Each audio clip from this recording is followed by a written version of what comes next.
Andy Breckman is a television and film writer who created the Emmy Award Winning television series Monk. Ken Freedman is the station manager of WFMU, an independent free-form radio station in New Jersey. For over 30 years, Andy and Ken have hosted 7 Second Delay, a stunt radio program that airs every Wednesday on WFMU. I sit down and talk to these two non-puppeteers all about puppetry on this episode of Under the Puppet. You're listening to Saturday Morning Media. And now, back to our show. Welcome to the show that is preserving puppetry through the personal stories of professional puppeteers. My name is Grant Pachoco, and this is Under the Puppet. Well, Ken and Andy, thank you for doing this. Welcome to the show. It's great to have you here. Thank you, Grant. Thank you, Grant. Hey, Grant, quick question. Hardly worth mentioning. What show are you referring to? Well, the name of this show is called Under the Puppet, and it is a podcast I do where I talk to puppetry professionals about the world of puppetry and the business of puppetry. So you two are perfect to be on this show. Yes, we are. We're flattered. And how long have you been doing this podcast? This is the 7th year, I think, of doing this. Wow, podcast. Fantastic. Okay. So, are there any other, what's your competition? Are there other puppet podcasts? There actually are other puppet podcasts. Those bastards. They don't know what the hell they're talking about. Those posers. We all get along. It's a big, lovable puppet world. Are there separate podcasts for different kinds of puppets, like marionettes and shadow puppets and, Jim Henson-style Muppets and things like that? No, no, I don't think there is. I think everybody just tries to... Puppetry is such a small community. We just try to... Yeah. So Grant, I do have a follow-up question myself. Yes. Do you really all get along? We do. That's I was wondering the same thing. Like, you allow the marionette puppeteers to attend the same meetings? You know who usually gets the backlash is the ventriloquists. That's... A lot of people don't even consider it puppetry, but I do because they're using a puppet. Oh, don't get me started on whether ventriloquists are puppets. We could do like 5 or 6 episodes right there. But on my show, I've interviewed Mallory Lewis, the daughter of Sherry Lewis, and I've interviewed Willie Tyler from Willie Tyler. Did Mallory Lewis inherit lamb chops? She did, yes. She didn't want to, but she did. Yeah, she didn't want to, right. You're not. I was kind of raised on lamb chop. I wonder how long Mallory resisted that. How could she go out on stage without lamb chop? She can't. Well, and supposedly lamb chop is built for very small hands, and she had the same hand size as her mom. So. Which was her mom, Sherry Lewis. Was that also Kukla, Fran, and Ollie? No, that was Fran Allison. Okay. Ken, did you say that you were raised by lamb chop? Yes. That would explain a lot. I have vivid memories of lamb chop from my very young childhood. That's one of the questions that I ask on the show. What was your first exposure to puppetry? So was it for Ken, for you, was it lamb chop? Yeah, it probably was lamb chop. Because I remember that from a house that we moved out of when I think I was 4 or 5 years old. Now, you have 7 Second Delay as a stunt radio show, as you call it. And you have actually, one of the stunts was, Andy, you were a puppet during one episode of the show. I think you got a big assist on that show, if I recall. But I did have a puppet. Yeah, that was at the Upright Citizens Brigade Theater. Right. I had a puppet made of myself, one of the great honors of my life. And I still have that puppet. I do have an interesting problem. I have 5 kids, and the question is, who will inherit the daddy puppet when I pass? Have you used it at all since that show? Do you go around the house and I use it to discipline my children, but I can't go into detail for that. None of them will want the puppet. Yeah, none of them will. Am I in the running for the inheritance on the puppet at all? If you'd like to be, want to put your name in the hat, I would. Yes, I would. We're going to pick slips of paper out of a hat. Okay. I was going to leave you the hat itself.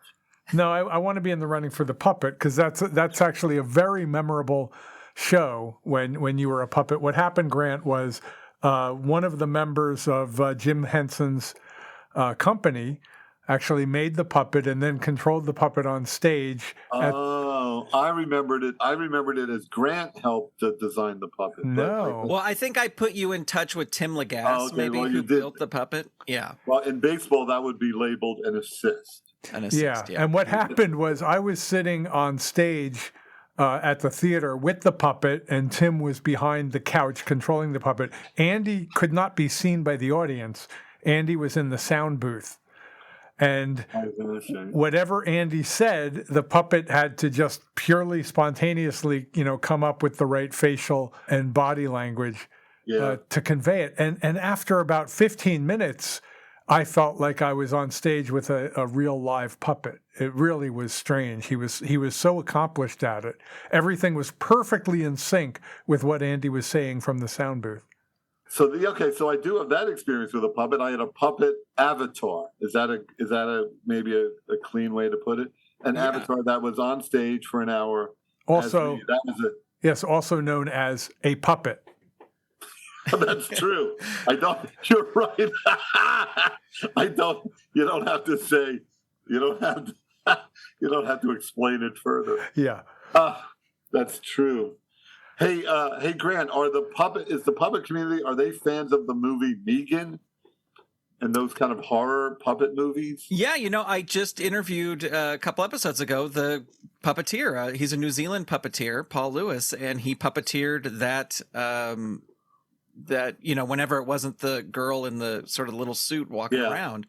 He said that movie, when they made it, they didn't want to spend any money on removing him at all or any rods from the show.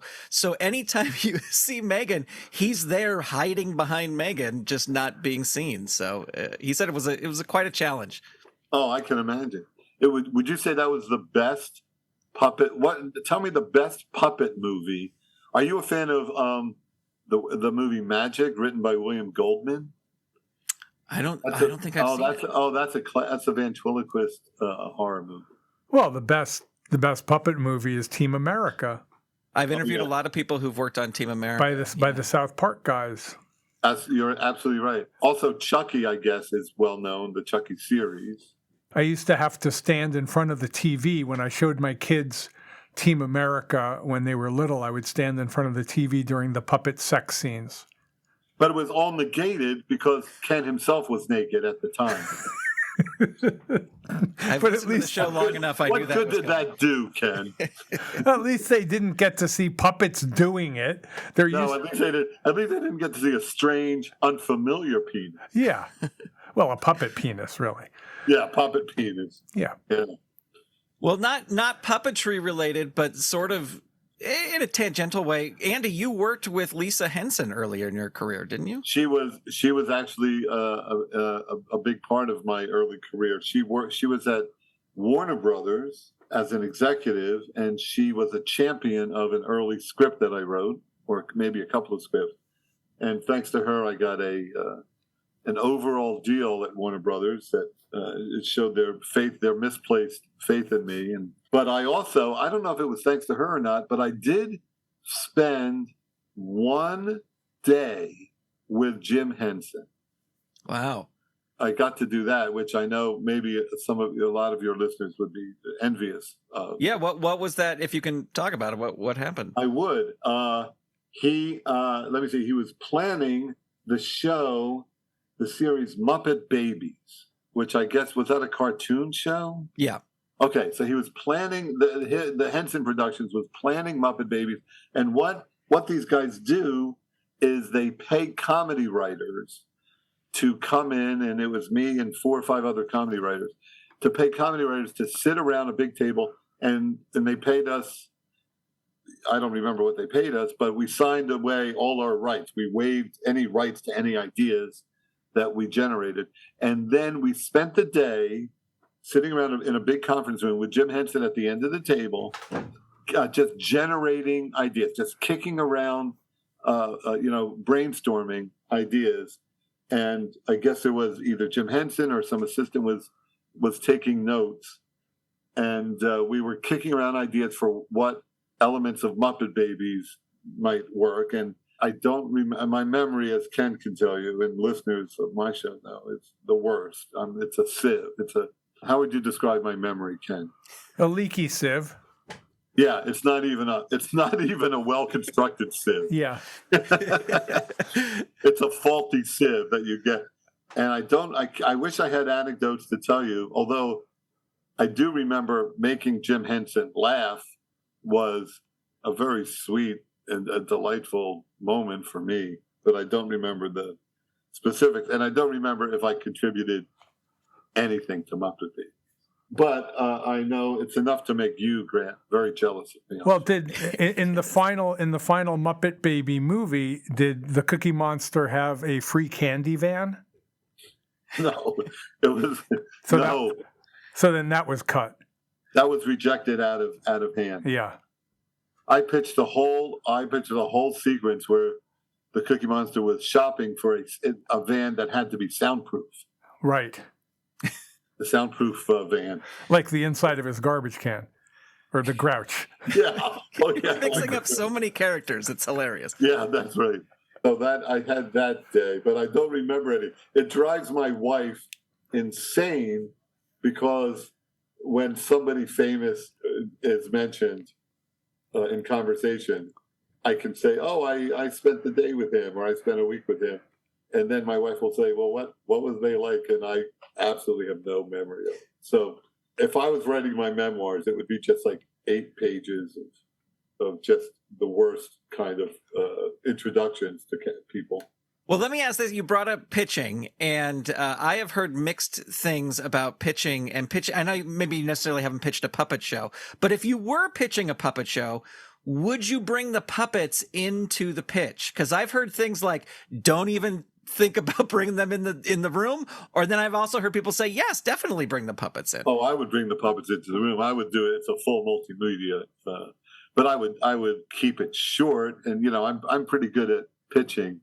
But I've often brought in props and photos, and I've had my assistant put together montages to illustrate a point. I would not only bring the puppets in, I would spend a little time and a little money doing a proof of concept video. I would actually do 2 or 3 minutes of a very crude representation of what you hope to be doing. Unless you're the South Park guys, if you're going in cold, you really have to knock them dead.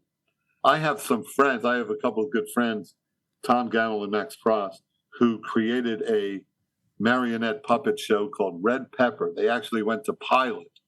This is in mid-80s, 84, 85. And they were offered a writing job on the original Simpsons before the Simpsons premiered. They could have been on the original staff, but they instead chose to decline that offer and commit themselves to this puppet show, this puppet pilot that they made, I think, for NBC. So that's a decision they regret for the rest of their life. But they would be great guests because I'm sure they'd proudly show you their failed pilot that they're very deservedly very proud of. Did it ever air?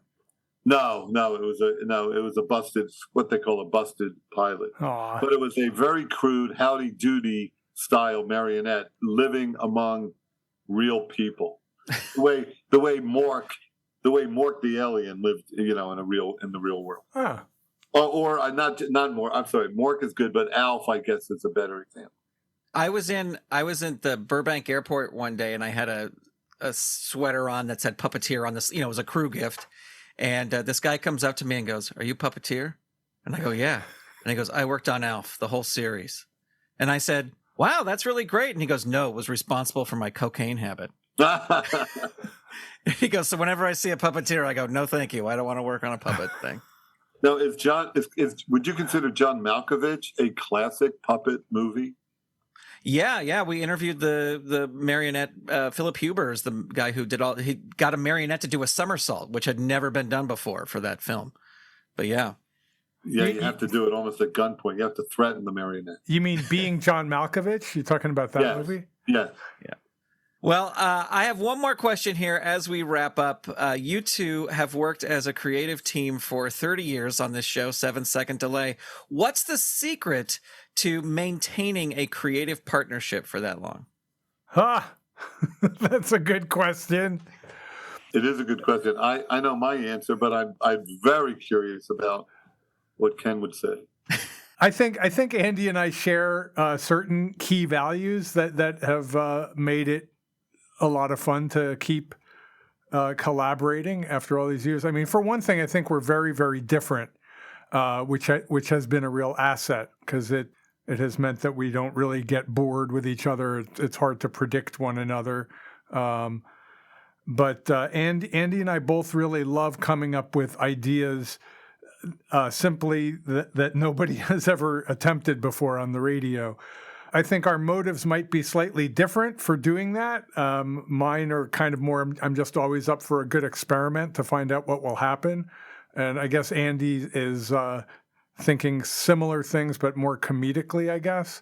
But I think the fact that we're both really into trying things, knowing full well that there's a great chance it might fail, has been a big part of the collaboration for so many decades. Well, that's a complete crock of shit. And how would you answer the question, Andy? If I'm going to be honest, from the very beginning, I've been sexually attracted to the man. No, well, it's a great question. I think I once heard that Johnny Carson and Ed McMahon, how long were they together? Close to 30 years. I heard they never socialized with each other. They only kind of hung out on the show itself, on the couch itself. And that might be part of the secret that we don't. I mean, occasionally we'll meet Ken for dinner and we'll go out together. But, it's 1 hour a week together, which is the secret to most of my relationships. Just minimize the exposure. And and a lot of what Ken said is absolutely true. It rings true for me. But in addition to that, I so appreciate that Ken offers me and all the disc jockeys on FMU a safe space. I mean, Ken is a First Amendment purist, and I get to say very stupid things without fear of being called on it or canceled. And it's, for me, like therapy. So, it's like instead of going to a therapist every week, I get to go to FMU. So that would be my answer. There was that period of time. It was very brief. There was like a 6-month period of time there where you actually were worried about getting canceled because you had a new show coming. You had a new show that was in production, and it was sort of at the height of the Me Too era. And you and I.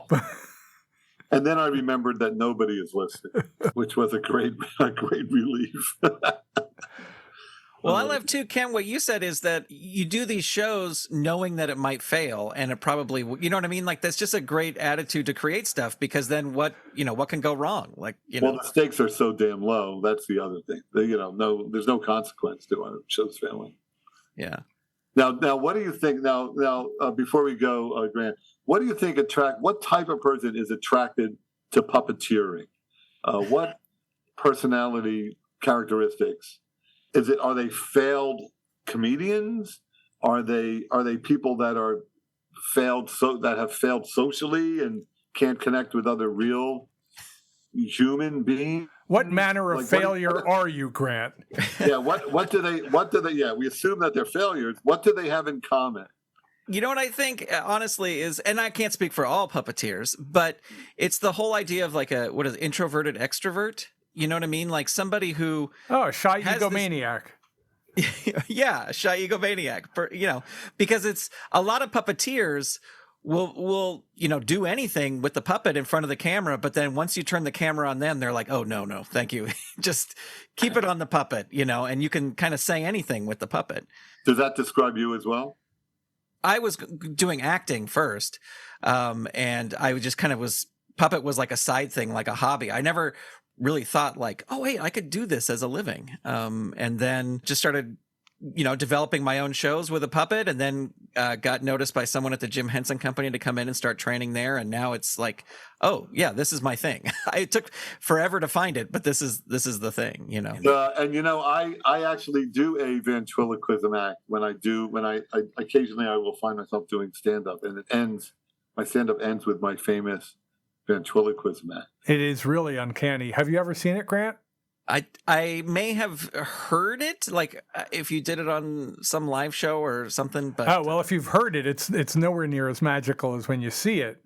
Yeah. Because again, it's just like the puppet. The puppet has a life of its own, and you can't. Well, that's true. The puppet does have a life. You can't see Andy's lips. True. Andy's lips don't appear to be moving at all. It's really amazing. Well, I'm a little. Oh, Ken, you're being very generous. I'm a little bit out of practice, but I don't know how I could ever do it for Grant, but maybe the next, if we're ever invited back, I would be honored to share my ventriloquism act with. I'll book an Under the Puppet live show, and you'll be the headliner. You can come in and. If you do a puppet live show, that would be amazing. Do you do that sometimes? There's puppet slams everywhere. In every city in the world, they have puppet slams, and it's just, it's like a poetry slam. It's just somebody comes up with a under 5 minute long puppet act, and they do it. And you see everything. You see every kind of puppet act in the thing. But wow. I've always wanted to book a show like that. That sounds great. Well, Ken has a theater outside of New York, in Jersey City. Yeah, I would love to do a puppet slam. Oh, I can get you in touch with people for sure. Okay. But man, would that be enough to get you on a plane to come out to New York? Absolutely. I was going to try and I had already travel booked when you had the Andymation Festival, or else I would have come out for it. Oh my God! Oh, thanks for contributing to that too. That was and Grant also did a director's commentary for the DVD. Andy. Oh my gosh, Grant, that's above and beyond. But Grant, if you would help organize a puppet slam at Monty Hall in Jersey City, we would be. I'm speaking for Ken now without even consulting him. We'd be honored, and I would do my ventriloquism act, and I would get Ken to do something or other. Absolutely, we can do it. There's so many puppet. There's so much puppet stuff in New York that it's what a night that would be. What a great. You would see some amazing stuff. You would see some what amazing. What a great night that would be. And would they need a specially designed stage or anything, or would it? No, most puppet slams are just on a normal stage, normal audience. Yeah. I mean, like sometimes depending on the act, they might, we need a black light or we need a spotlight zoomed in right here. But then if somebody needs something really technical you don't have, we just say thank you, and pick people who can do the act, Well, Grant, we should be in touch about it. I actually would really love to do that. Sure. Let's do it. Grant, thanks for interviewing us. Well, no, Grant should be thanking us. It's his podcast too. Yes. So well, Ken and Andy, thank you so much for being here on Under the Puppet today. I appreciate it. Oh, it was my pleasure. I can't speak for Ken. No, my pleasure more than your pleasure. I think I was pleasured more than you were. That's true. I enjoyed it, but Ken enjoyed it more. Yeah. That was my sense. All right. Thanks a lot, Grant. All right. Thank you, guys. Thanks, Andy. Bye-bye. Okay, bye-bye. My thanks to Andy and Ken for being on the show. For links to some of the things we discussed, check out the show notes for this episode number 83, over at underthepuppet.com. Now it's time to announce the winner of episode 82's giveaway for a copy of Chad Williams' book, 50 Hand Puppet Techniques, Hidden Secrets, and Tricks Revealed. The question was, what was the topic of the first puppet piece Chad was ever involved in? And the answer was Jell-O. And the winner is Charlene Trost. Congratulations, Charlene, your book is on the way. This episode, we're giving away 2 autographed WFMU stickers, one signed by Ken Freedman and the other by Andy Breckman. And to make this giveaway even more puppet-related, we're throwing in a hardcover copy of The Art of the Puppet by Bill Baird. To be entered to win, all you have to do is answer this question from the episode you just heard. What was the name of the puppet pilot that Andy's friends made? When you find the answer, send it in an email to underthepuppet@gmail.com with the subject line giveaway, and you'll be entered to win. All entries for this giveaway must be received by May 15th, 2023. The winner will be chosen at random from all correct entries and be announced on the June 2023 episode of the show.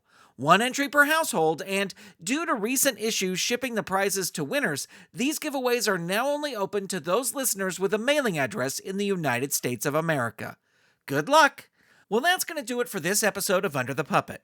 I want to send out a special thank you to all the Saturday Morning Media Patreon patrons who help make the show possible. Patreon patrons at the producer level and above who get a special shout out are Eve Cunning, Kathy Crawford, Andrew Calcagno, Tony Urbano, Brandy, David Akers, Paul, Scott Armstrong, and Vicky Sebring. To become a patron, visit patreon.com/Saturday Morning Media. And thank you for your support. Well, that's going to do it for this episode of Under the Puppet. If you have questions, suggestions, or feedback about the show, call our voicemail line at 818-806-9604. Or click the Call the Show button in the free Under the Puppet app for iOS and Android. You can also send your feedback via email to underthepuppet@gmail.com, or you can connect with the show on Instagram, Facebook, or Twitter by searching for Under the Puppet. And don't forget to tell a friend about the show. This episode featured music by Dan Ring and was expertly edited by Steven Staver. Thank you so much for listening. Under the Puppet is copyright 2023 Saturday Morning Media Grant Pachoco executive producer, all rights reserved. www.saturdaymorningmedia.com. Under the Puppet proudly presents The Adventures of Timmy the Tooth Reunion. In this almost 90-minute video, you will hear great stories from the cast and crew who brought this amazing puppet show to life. Plus, you'll see never-before-seen artwork and exclusive behind-the-scenes video. Under the Puppet's Timmy the Tooth Reunion is available right now at timmy.underthepuppet.com. You've been listening to Saturday Morning Media. Stay tuned, we'll be right back.